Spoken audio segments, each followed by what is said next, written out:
আসসালামু আলাইকুম।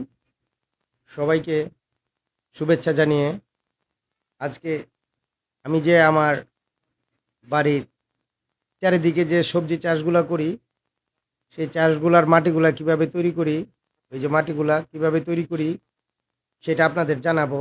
আমি সব বস্তা করে রাখছি। এই মাটিগুলা তৈরি করতে এখানে আমাকে গোবরের যে সারটা জৈব সার সেটা মিশাতে হয় এবং কিছু খৈল দিতে হয়।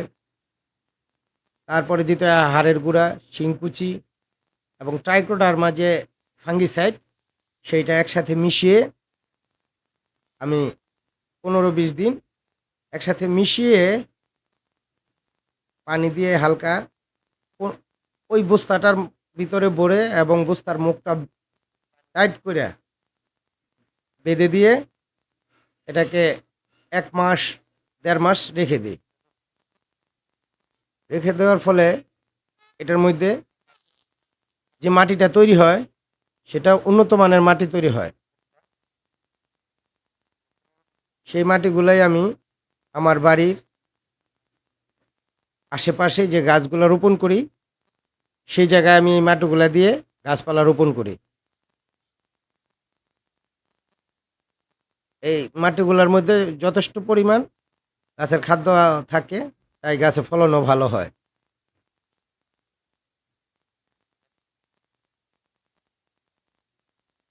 তো বারবার গাছে রাসায়নিক সার না দিয়ে এই মাটি দিয়ে আমি গাছ বুনি।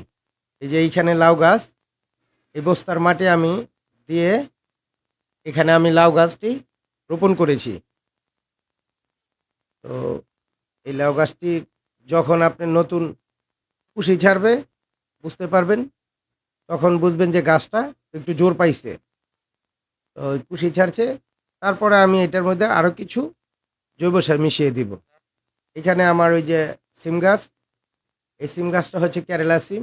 সিম গাছে ফুলও ছাড়ছে, ফুল ফুটেছে এবং ওইখানেও আমি এই মাটি দিয়েই এই গাছগুলো রোপণ করেছি। এই যে নিচে আমি এই মাটি দিয়ে রোপণ করেছি। তারপরে সামনে আমার ওই যে ধুন্দুল গাছগুলা খুব সুন্দর ফুল ফুটেছে এবং গাছ থেকে ধুন্দুলও খেয়েছি। তো ওইখানেও আমি এই মাটিগুলা যে উন্নত এবং উৎকৃষ্ট মানের যে মাটিগুলা, এই মাটিগুলার মধ্যে আমি এই ধুন্দুল গাছটাও রোপণ করেছি। এখানেও আমার মোটামুটি ধুন্দুল ভালো হয়েছে এবং গাছে প্রচুর পরিমাণে ফুল ফুটেছে। এইভাবে মাটি তৈরি করে আপনারা গাছ রোপণ করতে পারেন। দেখেন, মোটামুটি আমিও ফল ভালো পেয়েছি, আপনারাও ফলাফল ভালো পেতে পারেন চেষ্টা করলে।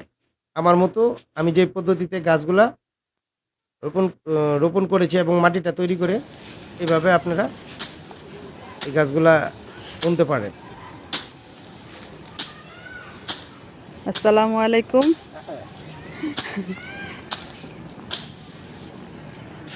তো ভিডিওটা এখন থেকেই শুরু করছি। এখন বিকাল কয়টা বাজে? তো আপনাদের ভাই গাছগুলো পরিষ্কার করতেছে। এখানে লাউ গাছ লাগাবে।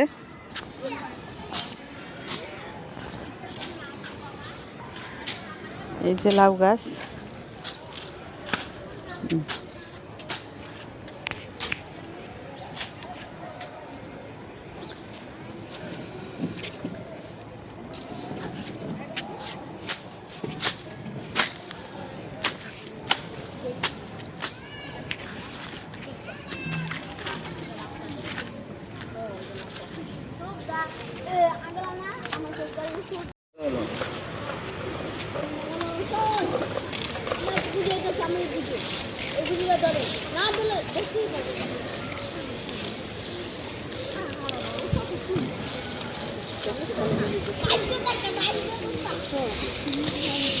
অনেক দিন হয়েছে না,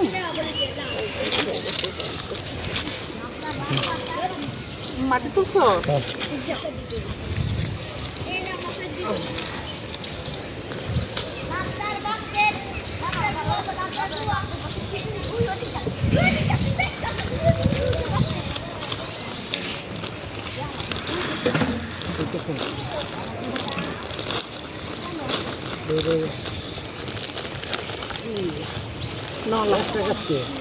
কয়টা গাছ দিবা তুমি? একটা বড় হয়ে গেছে না, ওটা বিক্রি দিবা না খাইলাম কই টাকা এটা বড় হয়ে গেছে তো এটা করা আছে কালকে পরশু দিয়ে গেলাম একটা গাছ মনে ইন্দুরে দেখতে লাগছিল না না এটা লইবের যায় ওই ছেড়া কাইটা লাইছে চালাটা ও গাছ ওই হ্যাঁ এটা কি কিনে আনছো একটা বুনছিলি না আমার তো চারা বিচির চারা লই গেছে গা চুরি করে কিনা চারা না বেশি বুনতে পারলে না ওটা শক্তি হয় বেশি কিনা চারা টেম টেম টেম টেম করে লই গেছে গা চুরি করে কিনা চারা টেম টেম করে যে শক্তি পায় না গাছের বীজ দিয়ে বেগুন গাছ না এটা বেগুন চ জঙ্গলে জঙ্গল বুঝতে করবো না আবার গাছগুলি কাইটা লাগি তাইলে দাও আমার বুনতাছ মরা মরা পাতা গেলি কাইটা দিবা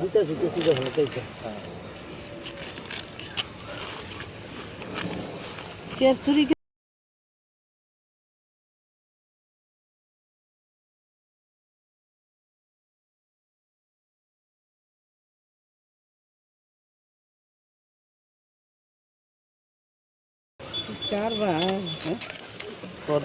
লাউয়ের গাছ চারা এটাও এর আগে অত নিচে গা এর আগে নিচে গা আমরা বুইনা শুক কই না তাহলে জায়গা দেখি নিয়ে বনে না খায় বলে বলে বলে তো ওই যে হলো ওই যে কেলের হলো বেটা বলছে কত যে দুনিয়ার তেলের টিও তো এইবার তো হ্যাপটিও নিছে এই নাও ওই যে কোনো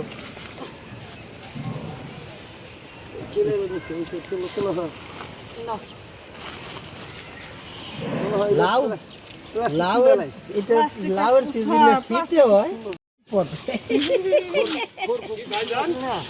হ্যাঁ গাছ লাগাইতেছেন নি আরে না কদু গাছ কাটা কইছি লাউ গাছ কত গাছ লাউ গাছ নাই তো কত খুশি আছিল এটা তো নসুর গিয়ে দেখে তো দাদা আসছিল না আমি বুন মুছাদে যে ই সাইজ করছি টমেটো চারা টমেটো বেশি আমি তো বেশি ফালাই হ্যাঁ এটা তো ভালো আমি তো চারা কিনি না কোনো চারা কিনি না বিচিটা ভালো আছে আমি কোনো চারা কিনি না সব বেশি ফালাই ভেন্ডি কালা বেগুন টমেটো টমেটো একটা বেশি ফালান পরে আর বেটারা তো করা বেশি তো না না আমি তো একেবারে গাছ পাকা টমেটো পাকে না এগুলি লইয়া বিচি ওই টমেটো খাইয়া বিচিটারে শুকায় থুয়ে দেয় এই যে এই ইয়ের মতো যে প্লাস্টিকের